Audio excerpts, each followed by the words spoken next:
Selamat pagi dan selamat sore. Pada hari ini kita bertemu di pertemuan praktikum yang pertama.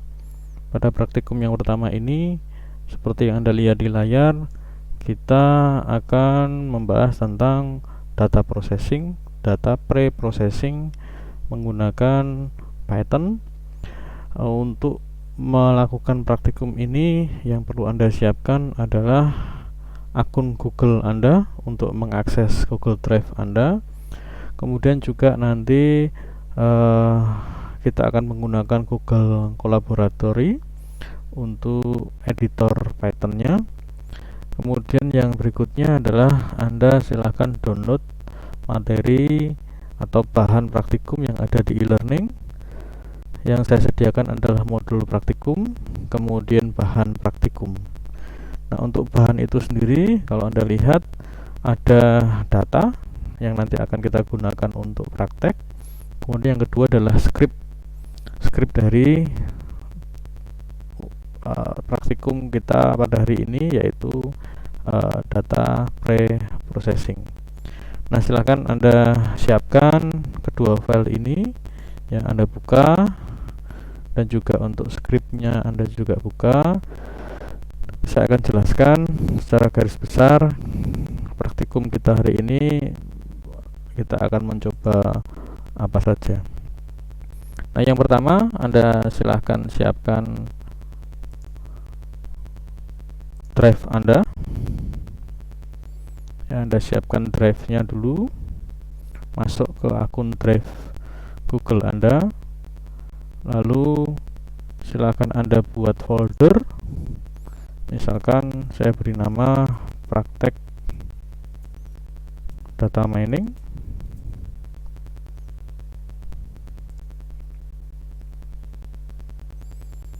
Kemudian Anda masuk ke folder tersebut.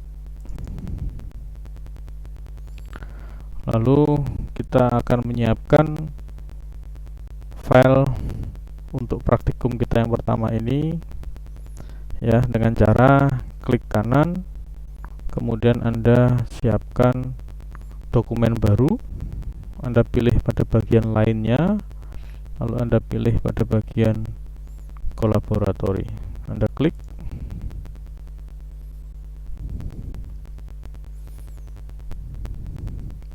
Tunggu sampai prosesnya menampilkan halaman editor dari Google Collaboratory. Anda lihat ini sudah ditampilkan. Sedikit mengenal tentang halaman Google Collaboratory.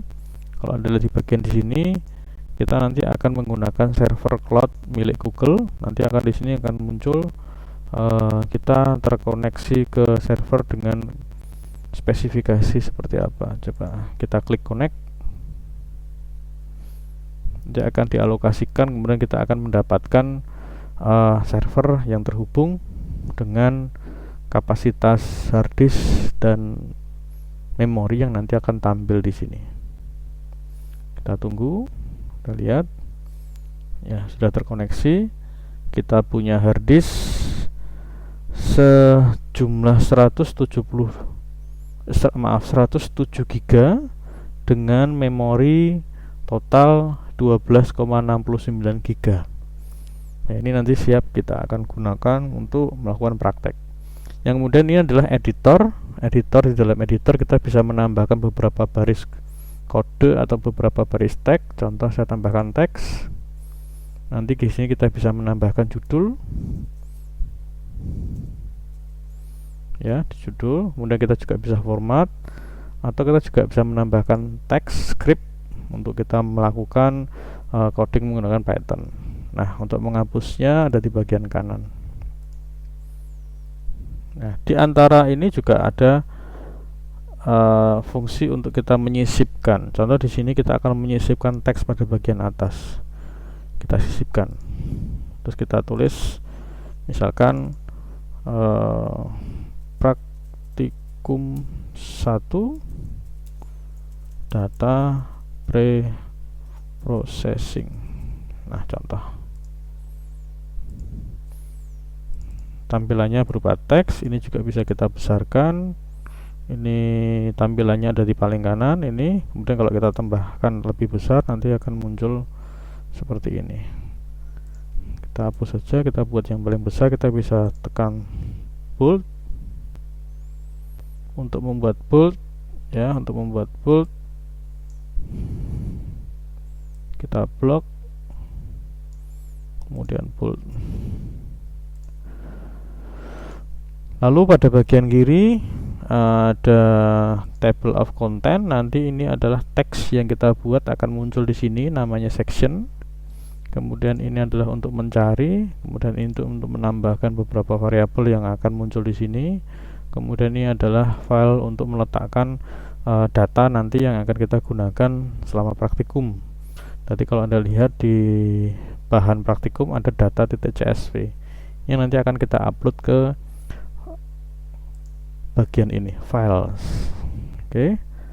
Nah, saya kembali ke modulnya. Pokok bahasan yang akan kita bahas hari ini adalah kita akan melakukan import library, lalu kita akan melakukan import file dataset, kemudian kita akan menangani data hilang. Jadi ketika ada data set yang tidak mempunyai nilai di salah satu baris atau kolomnya atau kosong, maka kita perlu isi untuk bisa kita proses ke dalam data mining. Kemudian ada encoding, kita nanti mengkodekan variabel, karena kalau di data mining ada variabel yang sifatnya independen dan dependent ya, variabel bebas dan yang tidak bebas. Jadi variabel yang mempengaruhi yaitu independen, kemudian yang variabel yang dipengaruhi atau dependent.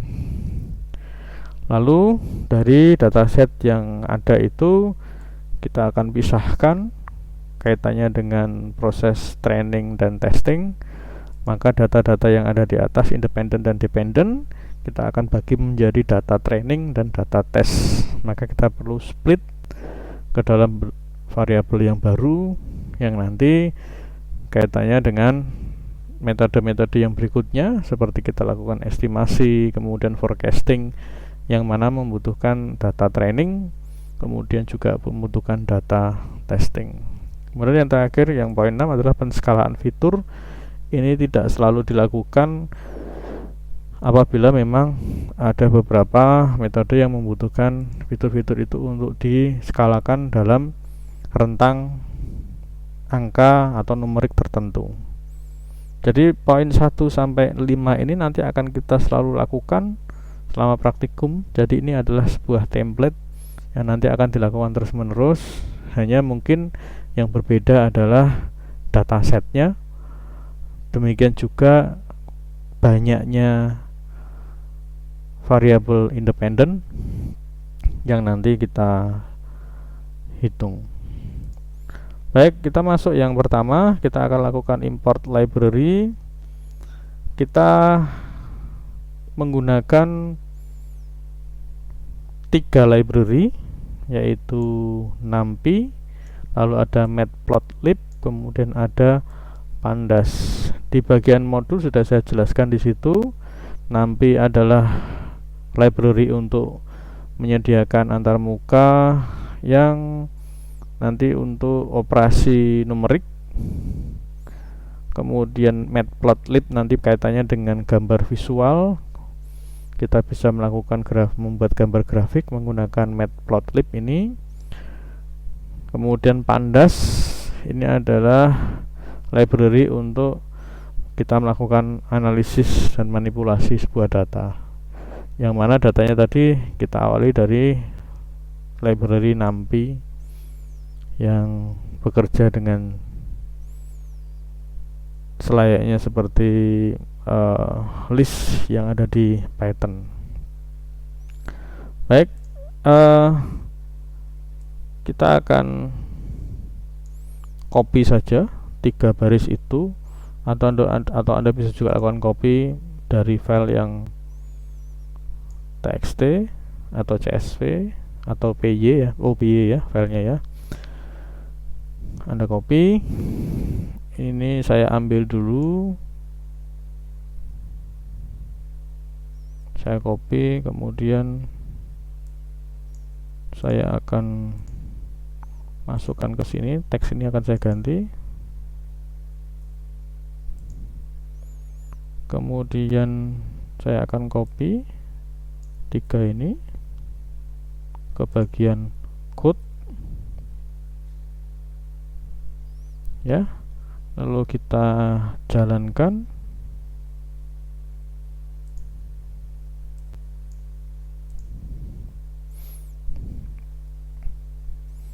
Selesai, kita berhasil melakukan import.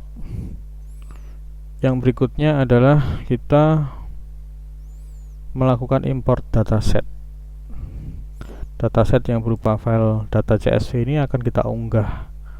Nah, kita unggah dengan cara kita masukkan ke dalam bagian files di sini. Anda tarik saja, kemudian tempel di sini. Kalau Anda OK, maka proses upload akan berjalan. Kemudian data CSV akan tampil di sini. Nah, ini adalah cara untuk kita melakukan upload data CSV ke Google Colabs ya. Nah, kita akan lihat data yang sudah kita upload ini isinya apa. Anda klik 2 kali, nanti akan ditampilkan pada bagian kanan. Nah,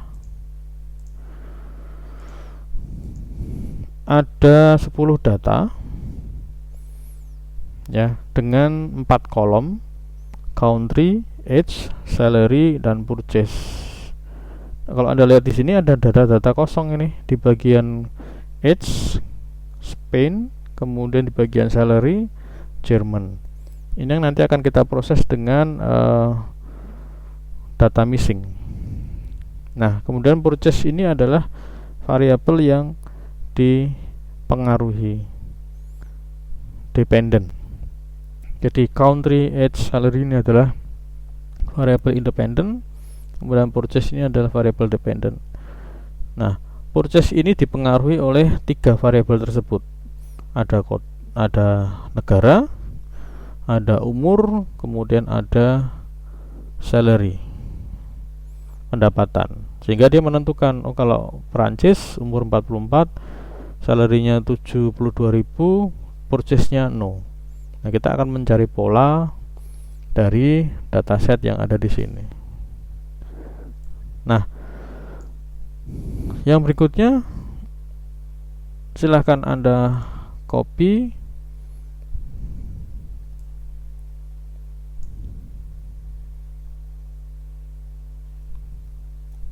script yang ada pada bagian importing database. Anda tambahkan kode, Anda paste, kemudian akan saya jelaskan. Kita melakukan load isi dataset menggunakan library pandas dengan alias pd. Ya, scriptnya adalah pd.read csv, kemudian data csv. Pastikan data csv sudah ada di bagian sini ya, maka dia akan bisa membaca. Lalu X, kita akan isi variabel X, kita isi dengan dataset tersebut ya. Kita menggunakan fungsi ilog untuk integer location. Jadi kita akan menampilkan hanya kolom tertentu ya. Saya tampilkan lagi. Jadi ini formatnya adalah ini untuk baris X, kemudian setelah koma ini adalah untuk kolom Y. X, Y. Lalu X menampilkan apa? Kalau Anda lihat di sini, tanda titik 2 ini artinya semua baris. Semua baris, sehingga akan ditampilkan 10 baris untuk X-nya. Tetapi kolomnya tidak semua kolom. Kalau Anda lihat di sini ada titik 2, ini artinya hingga. Kalau kosong titik 2 kemudian -1, ini artinya dari kolom pertama sampai ke kolom terakhir, sampai kolom ke terakhir. Kolom terakhirnya tidak ikut ya. Jadi -1 ini artinya kolom terakhir. Tampilkan sampai kolom terakhir ya, sehingga nanti akan tampil country, age, salary. sampai, tidak termasuk untuk yang terakhir. Itu untuk X. Sedang untuk yang Y, tampilkan semua baris, kemudian tampilkan hanya, ya, tidak ada titik duanya, hanya kolom terakhir, yaitu di bagian purchase. Kemudian dicetak. Kita lihat, kita coba.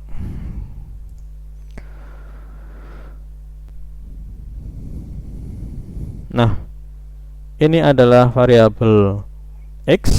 Anda lihat hanya ada 3 kolom saja yang ditampilkan, country, kemudian umur age 44,0, kemudian salary 72.000 dan seterusnya sampai 10 baris.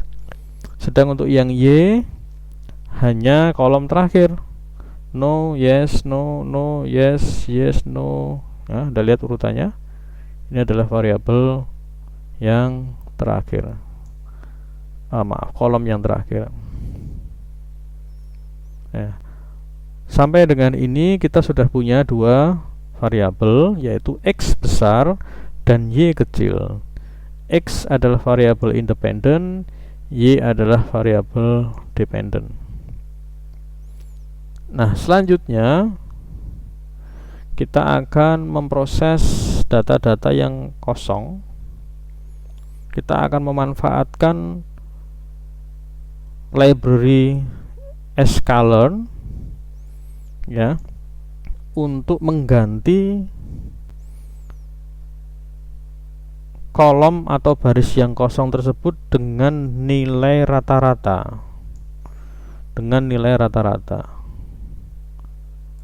Nah, sehingga span untuk umur pada baris Spanyol ini, span nanti akan diisi dengan rata-rata age.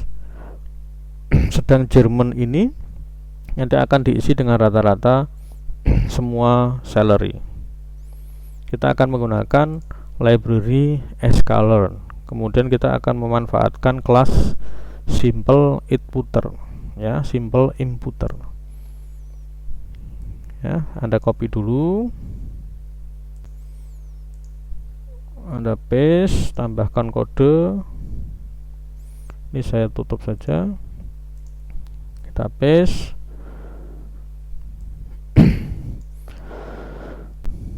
Ya, dari library sklearn input kita ambil atau kita import kelas simple imputer, lalu kita buat objek imputer dari simple imputer tersebut dengan parameternya ada 2. Ya, kalau Anda lihat di sini saya sorot akan muncul missing value-nya apa yang dicari. Nah, ini cari missing value pada data.csv itu yang none itu kosong, ya, none itu kosong. Bagaimana kita bisa tahu dia kosong? Saya coba sisipkan di sini, print, coba dataset bisa enggak?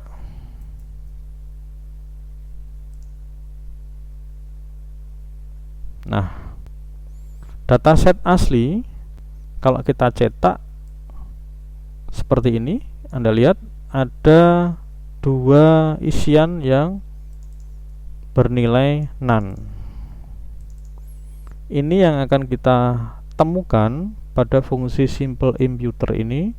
Dicari missing value-nya apa, isinya none. Kemudian strategi untuk inputnya apa? Kita akan gunakan fungsi min atau rata-rata. Ya, kemudian imputer ini kan dia baru objek nih, perlu kita tempelkan, kita hitungkan,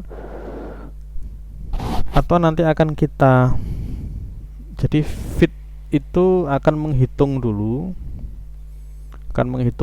Anda lihat di sini X semua baris, kemudian kolom 1 sampai kolom 3. Ingat, sampai kolom 3. Kolom 3-nya tidak ikut.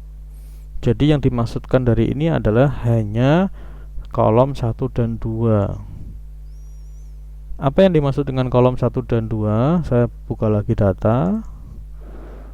Pada Python indeks kolom itu dimulai dari 0, sehingga country ini adalah dimulai dari indeks 0, age ini indeks 1, salary ini indeks 2, purchase ini indeks 3.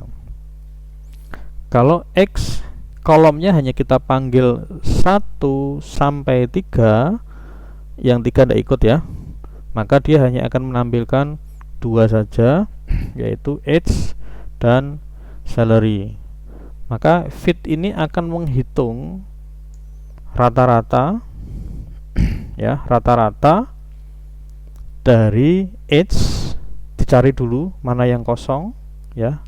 Script ini kan bilang begitu ya. Script yang baris ke sini bilang cari yang kosong, yang none, lalu dihitung rata-ratanya. Kemudian yang kolom kedua cari yang none, lalu hitung rata-ratanya. Ketemu rata-rata, lalu pada baris yang berikutnya ini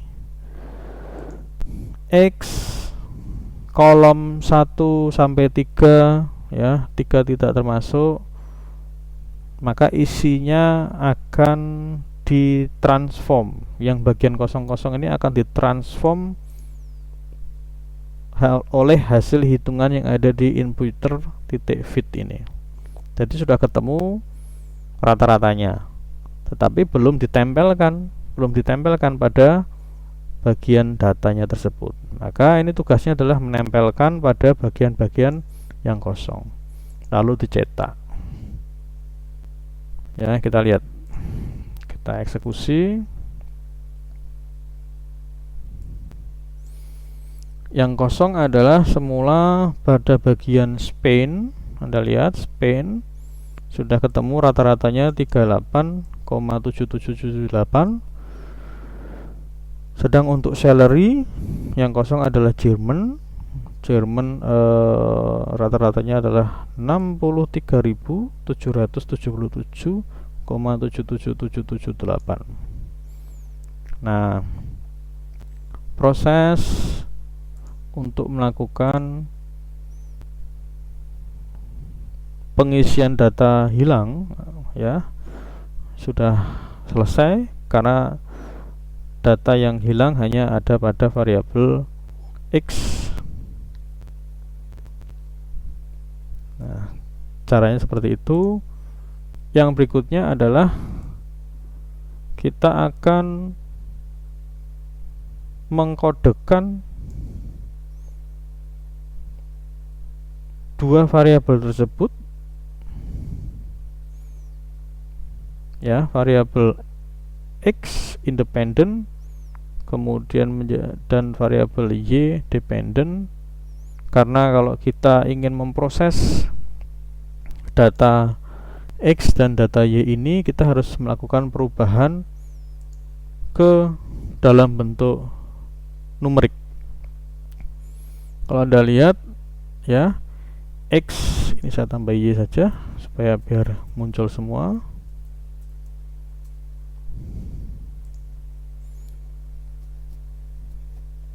Untuk X kita masih punya satu variabel country yang dia masih berupa teks, dan juga pada variabel Y dia juga masih berupa teks. Nah, untuk proses selanjutnya kita akan mengkodekan itu ke dalam bentuk numerik. Nah, untuk melakukan itu kita akan membutuhkan variabel library scalar. Saya copy dulu, nanti saya jelaskan di sana. Saya tambahkan kode. Kita membutuhkan kolom transformer, karena kita akan mengubah satu kolom sekaligus. Mengubahnya kita menggunakan fungsi oneHotEncoder.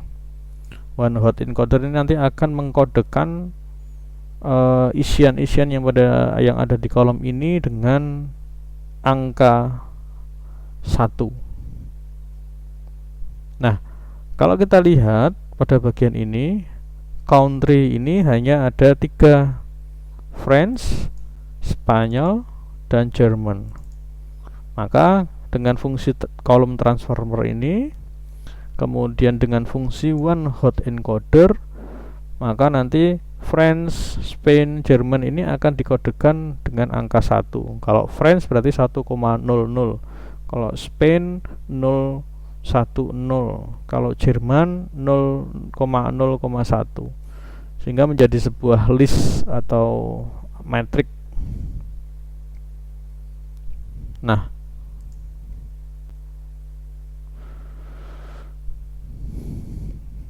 kita lakukan import column transformer, kita lakukan import one hot encoder, kita buat objek CT column transformer maksudnya. Lalu column transformer membutuhkan parameter, ya, membutuhkan parameter. Yang pertama adalah kita tentukan encodernya apa, kita menggunakan one hot encoder. Lalu pada bagian mana yang perlu kita encode, yaitu kolom ke 0. Ingat, pada bagian pattern, country ini memiliki indeks 0, age 1, dan seterusnya. Sehingga kita tentukan kolom ke 0 atau country yang akan kita encode, ya. Kemudian remindernya ini, pass through ini artinya semua akan diproses. Nah, kita sudah memiliki objek CT yang menerapkan kolom transformer dengan encoder one hot encoder pada kolom ke 0. Lalu yang berikutnya adalah kita terapkan. Nah, di dalam library kolom transformer dan yang lain, untuk menerapkan atau menghitungnya terlebih dahulu, kita menggunakan fit. Lalu untuk menempelkan pada variabel yang akan kita ubah, kita gunakan transform. Tetapi untuk CT ini ada satu fungsi yang sekaligus melakukan perhitungan fit kemudian menempelkan transform. Jadi sekaligus, ya. Langsung kita buat np array CT, kita panggil fungsi fit transform pada variabel x yang di atas ini. Kemudian kita cetak, ya, Anda jalankan. Nah, yang semula France, Prancis, dia berubah menjadi 100000. Artinya France itu punya indeks 1, sedang Spain dia adalah 00010. Oh ya, jadi kalau Spain itu pasti 001. Kita lihat di sini 38. Spain 001. Sedang kalau Jerman adalah 010. Nah, proses pengkodean untuk variabel x yaitu independen sudah. Yang berikutnya kita akan lakukan pengkodean untuk variabel dependent, yaitu variabel y. Karena pada variabel y kita hanya terdiri satu baris atau kumpulan data saja atau kumpulan isian berupa label, maka kita tidak memerlukan kolom transformer, tapi kita akan menggunakan label encoder. Anda copy dulu. Nah, kita menggunakan sklearn pre-processing, kemudian kita panggil label encoder. Lalu karena hanya ada satu data saja ini akan lebih mudah. Akan dihitung sendiri oleh label encoder. Untuk yes diisi 1, untuk no diisi 0. Ya. Buat objek LE dari label encoder, lalu terapkan LE ini dengan fit transform pada variabel y, lalu cetak y. Nah, sudah berubah. Untuk no menjadi cos 0, untuk yes menjadi 1. Nah, pengkodean sudah selesai. Kemudian yang berikutnya kita akan memisahkan variabel X dan Y tersebut ke dalam training dan testing.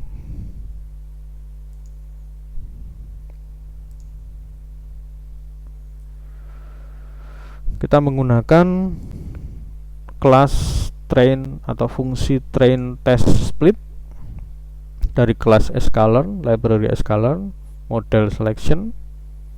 Kita cukup buatkan variabel baru X. Jadi setiap X dan Y itu dipecah menjadi dua. X train kita namakan yang itu, kemudian ada X testnya. Sedang untuk Y ada Y yang sebagai train, kemudian ada juga Y yang sebagai test.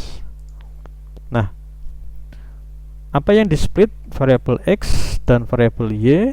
Untuk test size-nya ukurannya adalah 0,2 dari keseluruhan data, ya, 0,2 dari keseluruhan data. Jadi diambil 100%-nya diambil 0,2 atau 20%-nya.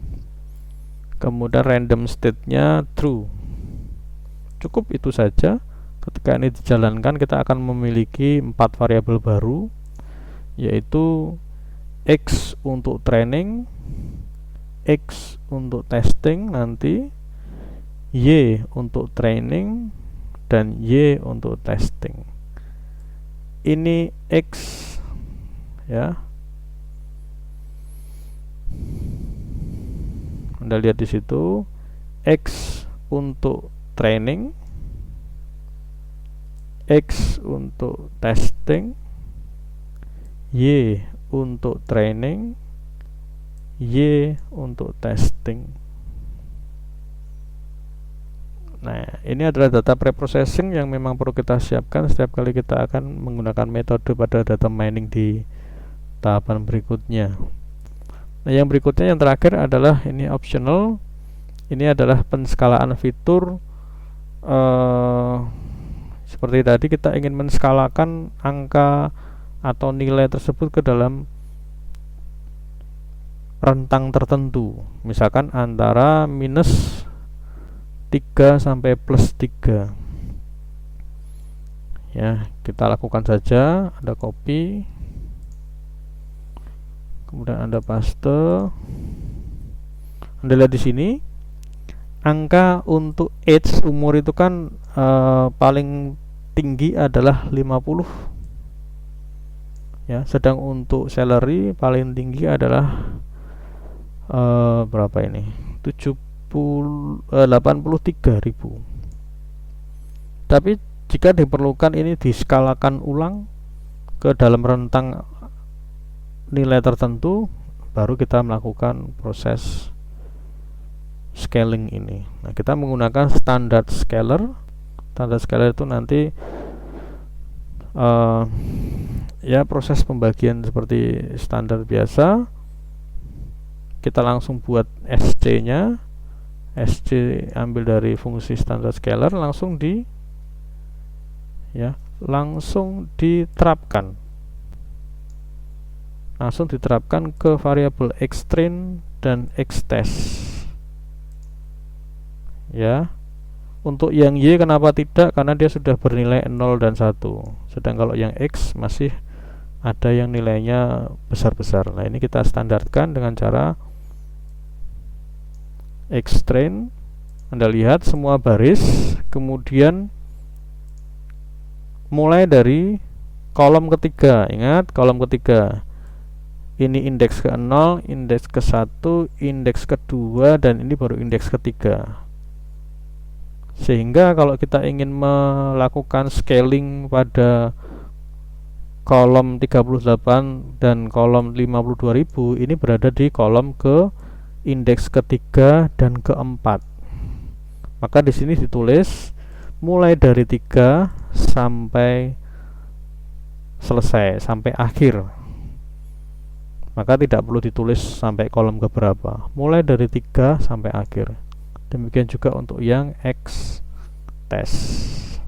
Sama di sini xtrain kolom ketiga sampai akhir, X- juga kolom ketiga sampai terakhir.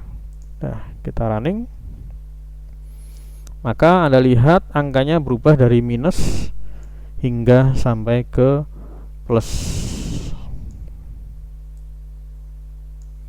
Ya, tentu ini tidak akan mengurangi rentang nilai yang ada pada data asli, tetapi tujuannya adalah untuk proses penskalaan pada penghitungan metode yang berikutnya apabila memang dibutuhkan angka dengan rentang waktu tertentu, rentang angka tertentu, misalkan minus sampai ke plus. Nah, demikian ya penjelasan atau tutorial dari praktikum kita yang pertama, yaitu data pre-processing. Ya, silahkan nanti Anda lakukan ya, kemudian Anda buat laporannya dengan cara melakukan screenshot setiap tahap ya, kemudian tempelkan pada text processor, untuk dokumen misalkan Word, kemudian Anda simpan atau ekspor ke dalam PDF, lalu unggah ke e-learning sebagai bentuk laporan pekerjaan praktikum. Demikian, terima kasih atas perhatiannya.